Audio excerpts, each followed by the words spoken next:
Okay. Um, I kind of want to talk real quick. Yo, death is a crazy thing. I think that what we're seeing really right now when it comes to this, the world, and how people are treating one another, political systems, news, entertainment, media, even video games, like, I think that we're not used to living in the process of things. So when I say that, I mean, I think that we're not understanding what causes us to react differently to different things. And I think that that causes us a great deal of stress because it is an unmanageable weight that you can't let go of. So, to clarify, us in the United States are kind of like very day by day. A lot of our streets and cities are gridded, and sorry, I'm going off the point here. We live a very caged life. We have time for work, time for friends, time for this, time for that, and I can speak from like being a New Yorker. I think that we're so driven to go place to place, do this to that, get in a routine. I think all of us are like built-in routines, and we're very scared of when that routine changes. I mean, for one, it's easy to say like, okay, the routine changed because I switched jobs or I'm moving or this or that, but it's very hard to even deal with that change. Like, you like moving if you're like getting married or have a new job, or you have the funds to be able to move, let's say, to a different state. You're ready for a new set of geez, sorry. You're ready for a new set of experiences. And I don't think that when we were when the pandemic started, I don't think for a lot of people that they thought anything was going to break their stride.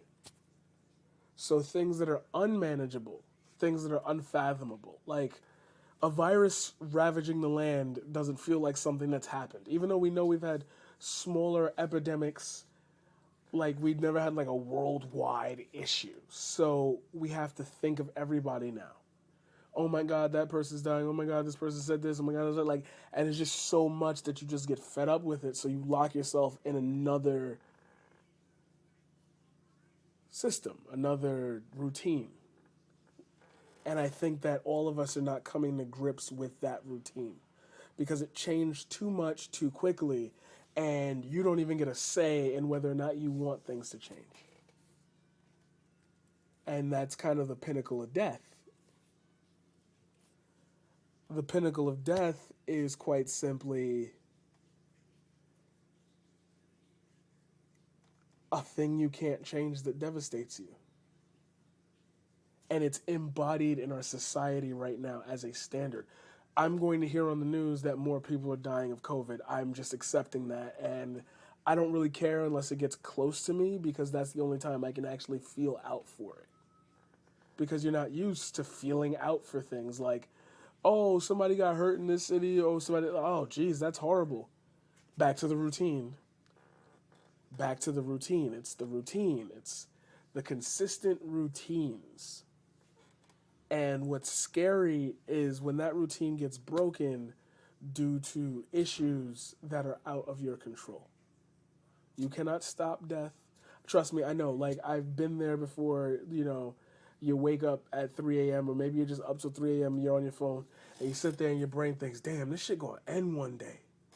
And you start thinking about the void and, like, what's gonna happen to your family and what does it feel like. All those questions. When confronted with your own mortality, what questions do you ask? You don't get to ask questions. You almost get to experience it, and you'll never experience it because once you experience it, that's it. Like, you don't get the next round unless you have a religious or larger uh, background, we'll call it, on what happens after death. I think that death is the be all end all, but that's I'm talking in this context, not in like full my beliefs. Anyway, I hate it, I'm sorry.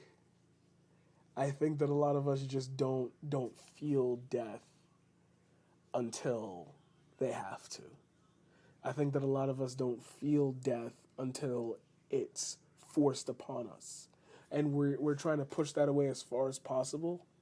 And that means rejecting anything that would allow you to process that or begin the process of processing that. We're very computer centric. We're very, oh, I love technology, but I also loved seeing people. I loved gravitating towards the new, well, this is a glimpse of the future.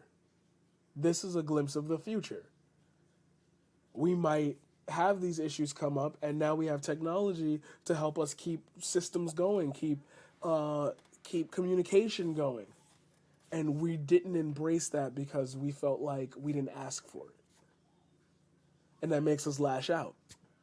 That makes us not ourselves. We're not unloading our feelings in that routine that we're used to. We're like forced to now.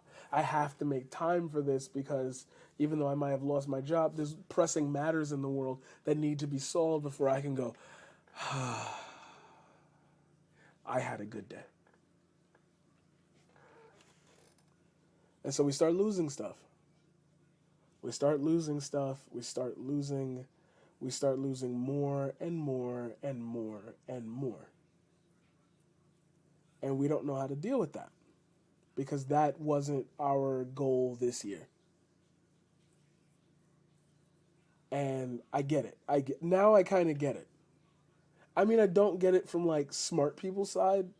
And when I say smart, I don't mean like smart people. I mean people who are on a rational plane of thought. It's okay to be angry at those in power, and it's okay to be angry at be angry at the system, be angry at like just the world and how it's treated itself since this started.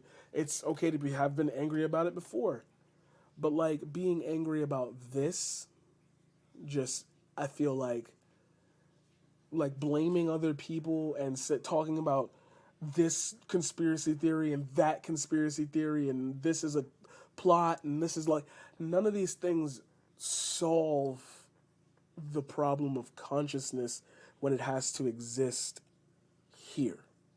It's just you in this void of screaming saying, I've got the answer. I've got the answer. I'm one step ahead. Knowing full well it just does not matter. There are people who are hurting. They matter. And to go all the way back and finally wrap this up, remember I said the choices that are given to you, or forced upon you, I should say, are too much of a weight to bear on your shoulders. All of these things are things that you can't affect. All of these things are things you can't affect. And since you can't affect them, you have no choice but to lash out. And since you don't know where the enemy is, since you don't know like what's going on, you feel like you've been betrayed. And anybody who gives you advice that sounds like the mainstream like culture, no, I don't want to listen to that. That's what divides us. Death. The thought of our own mortality is now out there as a mainstream topic. And we are not ready for that. We were too in a routine, in a system when everything stops and you have 20 years left. Most people work until they're 65, then they start thinking about it. And it's like, okay, now this is what midlife crises feels like. This is what quarantine is making you like do. It's making you go stir crazy. Not even because let's say I don't believe in quarantine. I want to go where I want to go. Like nobody's stopping you. Just the places that you're going to go to are going to be closed. You can still go outside. Like I dealt with that the first couple weeks. I was thinking like, damn, I shouldn't even go outside unless it's absolutely necessary.